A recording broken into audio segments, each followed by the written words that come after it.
Hey, Doug, I'm over there. Aw, man! As long as you didn't climb in a laundromat. Still the best joke in Sonic the Hedgehog, the afternoon show. I would argue in anything Sonic the Hedgehog, actually. Not that I've seen a ton of Sonic the Hedgehog, but no, but you know. It's just so bizarre. Even in the good Sonic the Hedgehog stuff, it's like, nothing's gonna top that joke. No. It's an amazing joke. When we saw that, we literally laughed out loud. We were just like, that is the most bizarre thing. It is. It's the sort of thing that a writer at their wit's end, just completely bereft of ideas, goes, I got nothing. He's like, all right, let's go pure desperate. Hey, look, I'm over there. And he looks. But it works. It really works. There is something to when you're just pushed against a corner and you'll just say or do anything, that desperation, that sometimes can really pay off. That was the equivalent of playing Cards Against Humanity and playing a random card because you're like, they all suck. Boom. And it wins. And it's like, yeah. And it's hilarious.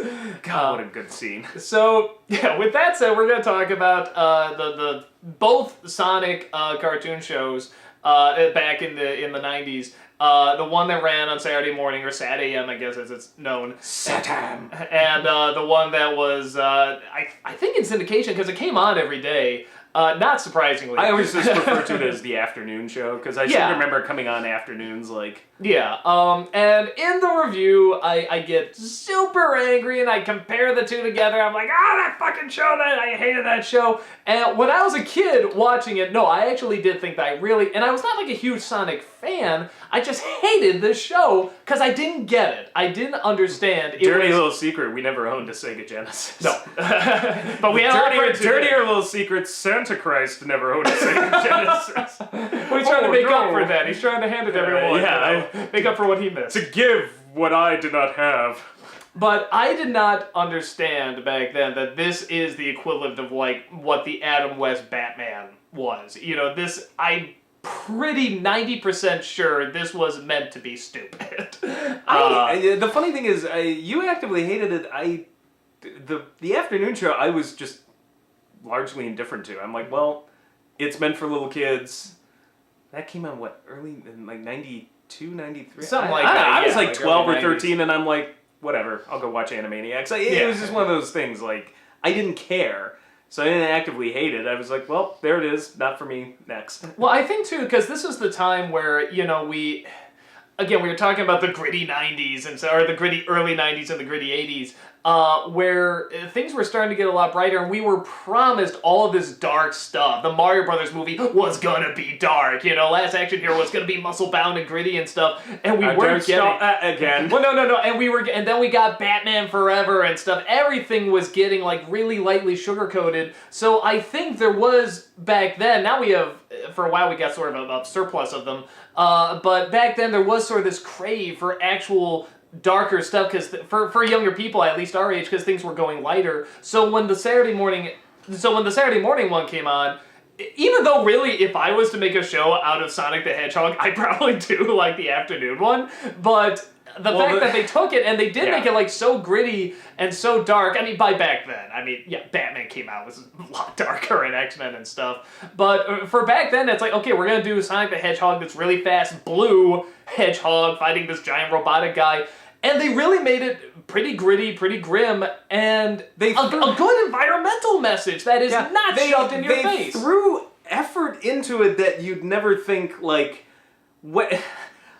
I think some of it, too, is, remember, we're coming off of the Super Mario Brothers Super Show. Yeah. With both the Mario Brothers cartoon and the Legend of Zelda, and let's be honest, it was a corporate shill move. Like, it was just like, throw something out there, anything, slap Nintendo's name on it. Yeah, and it was very obvious, but we were kids and we ate it up. Only now do we look back and laugh. Yeah. But yeah, when that came out, there was so much effort thrown into it for something that could have been like the afternoon show. I'm actually surprised that they launched both. Yeah, I don't know how that deal worked. But it's just weird that it's like, and we have this one during the week, which is really bright and colorful and goofy, and we have this really serious one we throw all this effort in on the weekends, but has that ever happened? Like, since then or before? I want to say there were two Mario Brothers shows running concurrently at one point. Were there? I thought, wasn't there a Super Mario 3 or a Super Mario No, World? that came out after the Mario. Well after the... Yeah, every time a new game came out, they had a new show. But yeah, if it's happened, it doesn't happen often. No, I cannot even think of another time. Maybe there is, but I mean, can you imagine having a Batman the Animated Series during the week that was... And the Batman Brave and the Bold, yeah, that was like the Adam West series. Mm-hmm. Like, just completely goofy and colorful, and then, like, Batman the Animated Series that we know running on the weekend, like, all dark and... You know, and I don't think it happens much, because from a marketing standpoint, that'd just be a nightmare. Like, you know, you're trying to sell the toys. Well, which Sonic is this? Is this the Sonic I watch during the afternoon, or the Sonic I watch on Saturday morning? Like, a kid wouldn't even know how to explain Well, there is one advantage there, is that they're gonna look the same, no matter what. Yeah. Like, you can goof up Batman, you can't goof up Sonic. Like, he's gonna look like Sonic the Hedgehog no matter what. You can't make him look any I guess you could make him look darker, but he's gonna be unrecognizable, so... Yeah, so yeah, we have this show that is clearly just supposed to be goofy, but everyone wanted me to review this show, and they wanted me to be angry and mean at it, and watching it, I'm like, I can't do a whole episode dedicated to this, so let's... What's to be tie that angry about? It was what it was, just a cheap show for 5-year-olds meant to get a few quick, cheap laughs. Like, I can't invest the hatred in it. Like, well, and I think even in terms of surreality, it's kind of creative in just how fucking strange it is. Like, I mean, does he like blow into his hand and just make a pumpkin or something like that? Like, how does that work? I can tell the writers were just either high or just like, nobody's watching. Let's do whatever the hell we want. So I mean, there is creativity to that, and then with the other one, the Saturday morning one. The Saturday morning one I put on par with like the Disney afternoon shows. I'm so impressed that they took something that's so silly. Honestly, it's better. Yeah, I mean. I don't know if I could say... it's on par at least. It's hard to think about it. The only one that I thought had a really interesting story arc, probably the beginning of DuckTales, where they went through... Tailspin has some interesting story arcs. Tailspin had some interesting story arcs, but there's kind of a goofiness, and that's fine. I love the early Disney afternoon stuff. There was sort of a lighthearted sort of goofiness to it that I don't think the Sonic Saturday morning one had as much. The Sonic Saturday morning one was more serious. Well, when the Disney afternoon went dark, it was just the right amount of dark. It was, okay, we're gonna go heavy, but not scare your kids too much heavy. You know, Sonic, I could see, like, fucking Sonic the Hedgehog, I could see kind of scaring little kids. The scenes where the characters get roboticized are scary scenes. There was... You know what it is? It's and we joked about this. It's like The Empire Strikes Back. There's a kind of relentlessness to the villains that you feel like you're always on the run in the show. Well, and that's something that I don't think the Disney afternoon really did much. It was always a villain of the week and this and that. There wasn't this plot that seemed to last a whole season. Mm-hmm. Like, even like Rescue Rangers with Fat Cat, he kind of showed up randomly. Like, this was a revolution story. Like, it was Hunger Games, kind of. We're gonna take back what's rightfully ours, and we're going to defeat the evil empire. It was very Star Wars for what it was. Right down the fact that it looks like Endor a bit with the forest. Yeah, no, I mean, and that is one of the great things about the original Star Wars is that they almost always opened on a downer. You know, and it was, when you really look at it, there's actually adventure, but it's like you're fighting this empire that has taken over everything, and this is kind of the same thing. And there is sort of this uncomfortable feeling like you want to fight back against these people, but for now you have to just be a rebel. You have to sort of hide in the woods and stuff, and these guys are always after you. But and what Disney afternoon show did that? Yeah, and there is none of them. There is a legit, you know, when you're watching as a kid, it gets you more sucked in and it gets your adrenaline going. Avatar did the same thing. Yeah, the bad guys have won. It now reminds it's trying me to of take Avatar everything back. And I think that's the key. It's like, you never saw when things were great. It seems to just start off like, well, we've already lost, time to fight back. Like, and it works. Like, as a kid, like, you're just sucked into it immediately. Well, I think... I was older and was watching it really sucked in. I was like 14 and I'm like, this is pretty good. Well, I think the reason it especially works for kids is because kids have a lot of energy. Majority of them have things pretty good. I mean, you know, you're a kid. Your parents are going to take care of you. You watch cartoons and stuff like that. But so there is something when you have a lot of energy, you have a lot of adrenaline and stuff, and you're you're super active, you want to go play, you want to do all this stuff, and they give you a world where you need to have a lot of energy. You need to be on your guard. You need to have your adrenaline up a lot. Yeah, and I think that's why those shows, we do remember them so well, and they do hold up so well. As an adult, I mean, after a while, you're just like, give me the afternoon show. Things are tough now, job, work, whatever, but... when you're a kid, you crave that stuff and you want as much of it as possible. And these shows, when they put you in a world, this dystopia where just this evil empire, whatever, has taken over, you're constantly on your guard, and that's kind of what you want. You want your energy constantly up, and you want a show that kind of gives you that. So it really was well put together.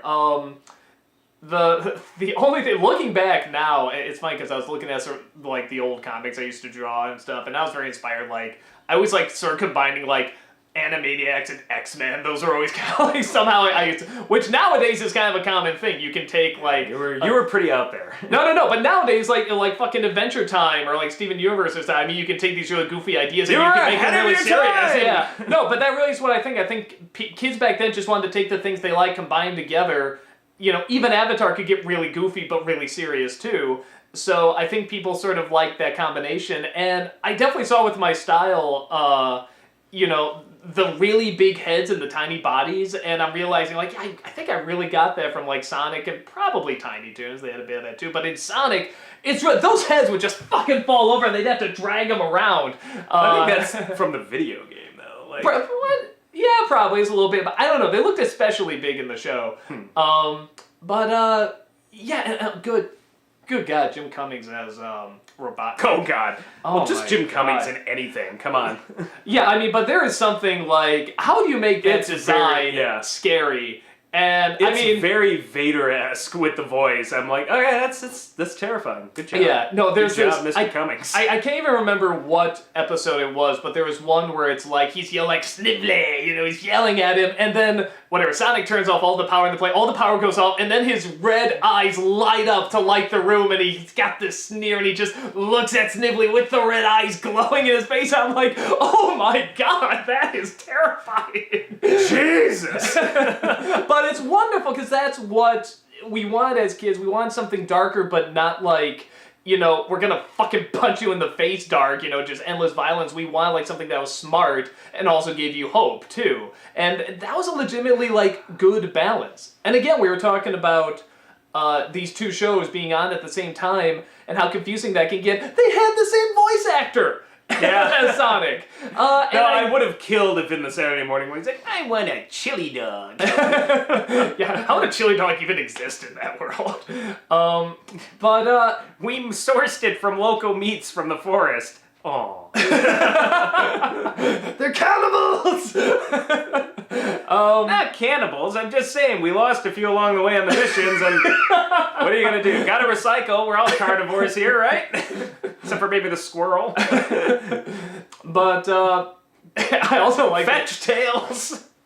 I was gonna say, I really like that they downplay Tails, too. Oh, I think we all did. Yeah, I mean, it's like, okay, you need a little kid character, fair enough, and they're just like, nah, we're gonna put more attention to the adults in this one. I always felt, because we didn't own a Genesis, but I had friends who had a Genesis, and playing Sonic 2 and everything, I felt they never got Tails right in any incarnation. I'm not sure I imagined him as that much of like this little kid. Yeah. Like, I just kind of thought he was like a lesser sort of Sonic partner or something. Like, I don't know. I always thought it was weird that they skewed so young, but I think it's a kid show. You got your hero. You need your Robin. You need your Jubilee. You need the kid to look at everything. Are you saying I'm not